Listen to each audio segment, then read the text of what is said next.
ಇನ್ನೊಂದು 10 ವರ್ಷ ಬಿಟ್ರೆ ಕಾಲ ಹೇಗೆ ಬರ್ತದೆ ಅಂತಂದ್ರೆ, ಇವತ್ತು ರೈತರಿಗೆ ಕಣ್ಣೇ ಸಿಗ್ತಾ ಇಲ್ಲ, ಕಣ್ಣೇ ಸಿಗ್ತಾ ಇಲ್ಲ, ಕಣ್ಣೇ ಸಿಗ್ತಾ ಇಲ್ಲ ಅಂತ ನೀವು ಹೇಳಕತ್ತೀರಿ.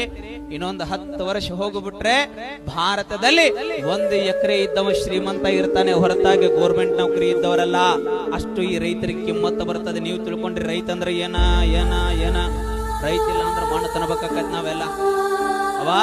ಈ ದೇಶದೊಳಗ, ಈ ರಾಜ್ಯದೊಳಗ, ಹಳ್ಳಿ ಒಳಗ, ತಾಲೂಕಿನೊಳಗ ನಾ ಹೇಳ್ತಾ ಇರ್ತೇನೆ, ನಿಮ್ಮ ಗ್ರಾಮದೊಳಗ ಗ್ರಾಮ ಪಂಚಾಯಿತಿ ಅಧ್ಯಕ್ಷ ಇಲ್ಲ ಅಂದ್ರೆ ಗ್ರಾಮ ನಡೀತದೆ.